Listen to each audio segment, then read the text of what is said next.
Selamat datang di Lukas Gratia Channel, dan kali ini kita akan membahas perhelman duniawi lagi. Dan sudah ada di judul, mungkin kalian masih bingung antara GM King Fighter atau NHK N1 Max.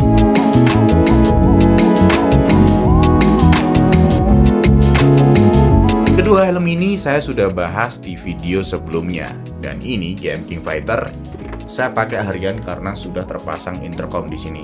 Jadi untuk GM King Fighter yang Ultra Edition itu yang ada intercomnya. Kalau yang untuk versi GM King Fighter yang biasa itu tidak ada slot intercomnya. Berarti ini kita kesampingan dulu karena kita akan bahas GM King Fighter atau NHK N1 Max yang sama-sama mempunyai slot intercom.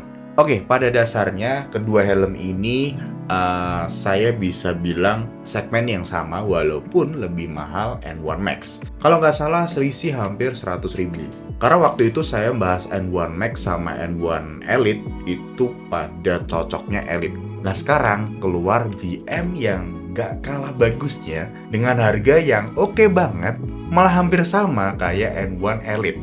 Dan kualitasnya kayak gimana sih? Bisa dibandingkan nggak sih dengan N1? Mari kita bahas. Pertama yang paling dasar adalah sel kedua helm ini, ya jelas tentu berbeda karena mereknya berbeda.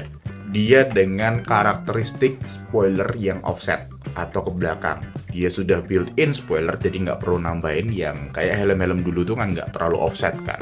Dan keluarlah GM King Fighter yang menjadi solusi bagi orang-orang yang udah bosen dengan spoiler. Karena kan biasanya gitu, trennya tuh naik.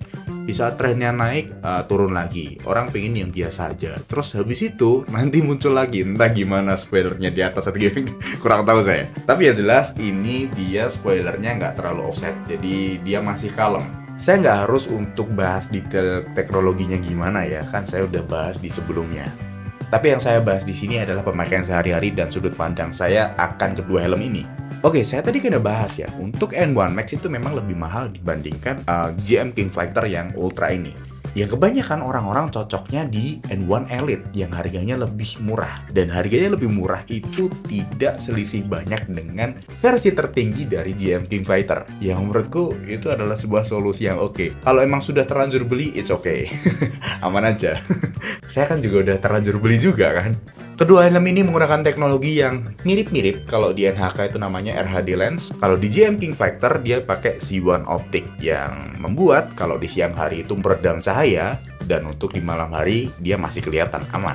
Sama juga seperti N1 Max.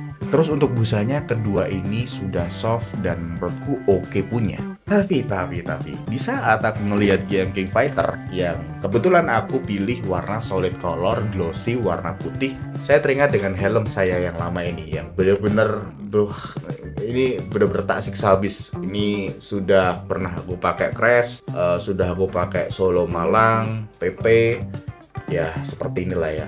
Ini adalah NHK S1 GP Pro yang dimana dia itu sebenarnya miripnya sama N1 Max dan bahkan beratnya itu malah lebih berat S1 GP Pro dan juga lebih mahal. Ini harganya 1 jutaan ke atas, entah sekarang berapa ya. Dan di N1 Max dia harganya 500-an ke bawah, jauh banget. Kita nggak mau bahas S1 GP Pro dan N1 Max, tapi intinya ya ini buat informasi tambahan lah ya, bonus lah ya. Kalau antara S1 GP Pro sama N1 Max ini tuh memang lebih kedap dibanding ini, tapi ini lebih berat memang dibanding ini.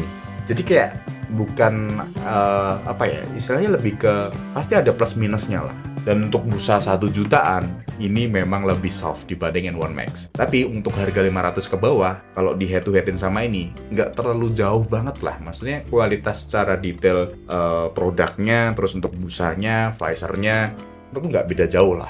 Oh ya, kalau S1 GP Pro dia udah double visor. Ya menurutku kalau buat double visor untuk orang berkacamata seperti saya nggak terlalu butuh-butuh banget. Karena di siang hari juga kalau misalkan kacamata ini kena sinar matahari karena ada basicnya fotokromik, sebenarnya untuk visor smoke juga nggak terlalu butuh saya. Kalau clear sih nggak masalah, yang penting kacamata saya pakai fotokromik itu cahaya matahari udah ke reduce parah lah.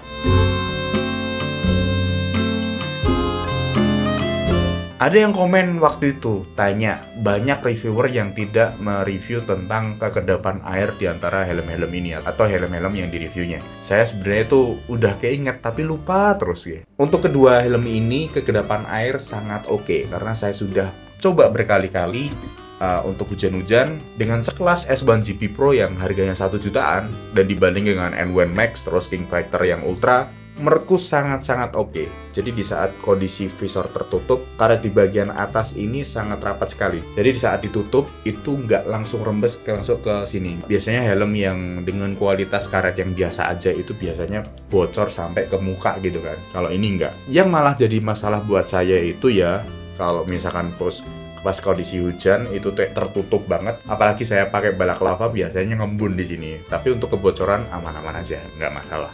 Terus untuk masalah kekedapan, untuk kedua helm ini teknologinya mirip-mirip. Dia masing-masing mempunyai teknologi untuk airflow yang maksimal. Dan untuk masalah siulan, kembali lagi kalau buat saya di Halface itu saya menurunkan level kesiulan ya. Istilahnya gini, kalau masih ada bunyi sing gitu dikit tuh masih saya tolerir lah, karena half face basicnya beda kan dengan full face gitu loh. Dan kedua helm ini memiliki kekedapan yang cukup oke, nggak yang parah banget tapi cukup oke.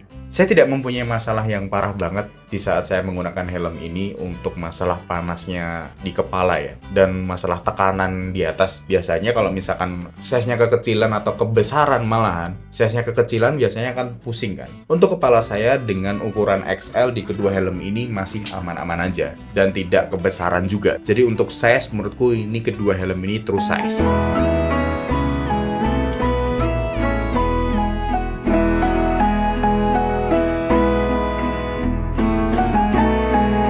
Nah, sampai detik ini masih bingung nggak?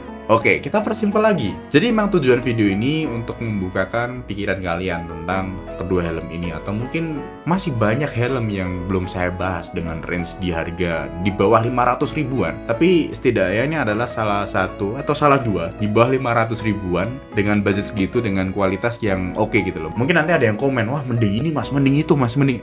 Nggak akan ada habisnya. Ya karena saya nggak bisa beli semua helm terus saya review juga mas. Saya bukan toko helm. Sampai ada yang komen tuh, mas buka toko helm aja mas. Ya oke, doakan lah ya. Intinya untuk N1 Max ini dia dengan desain yang spoilernya offset. Tergantung kalian cocok yang mana. Tapi kebanyakan orang pilihnya N1 Elite karena mereka pikir dengan harga yang nggak terlalu merogoh kocek yang terlalu dalam, mereka dapat kualitas yang sama atau yang cocok gitu loh buat mereka gitu loh. Tapi N1 Elite itu tidak bisa dipasangin intercom karena di slot di bagian sini tuh dia nggak lubang ke dalam gitu loh. Terus untuk Giant King Fighter, dia harganya mirip-mirip sama N1 Elite tapi dengan kualitas yang segini ya gitu. Dia ada slot intercom, terus visornya sudah teknologi C1 Optics. Dia nggak ada double visor sih. Entah ya untuk teman-teman kira-kira masih butuh banget gak sih double visor? Kalau buat aku nggak terlalu perlu karena saya udah pakai kacamata monochromic, jadi kayak mana-mana aja nggak perlu double visor gitu loh. Ya karena memang sudah ada teknologi C1 Optic ini jadi nggak perlu double visor. Menurutku ya nggak perlu amat sih. Terus untuk kedua helm ini beratnya lebih enteng Giant King Fighter. Cuman selisihnya cuman nggak sampai 100 gram lah. Bisa dibilang ini lebih unggul untuk enteng dan lebih murah lagi.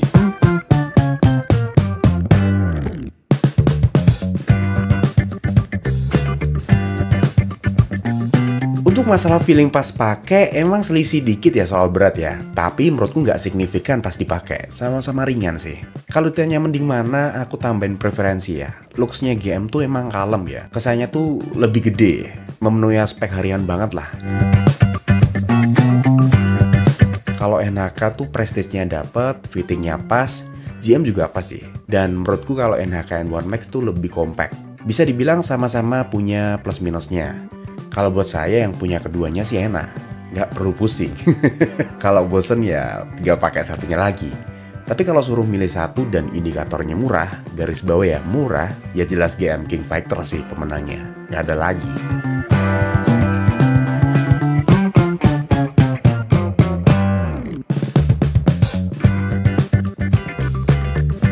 Tapi ya gini, kembali lagi ke preferensi orang-orang. Maksudnya lebih suka desain yang mana? Lebih suka spoiler yang offset atau yang biasa aja, yang kalem gitu loh.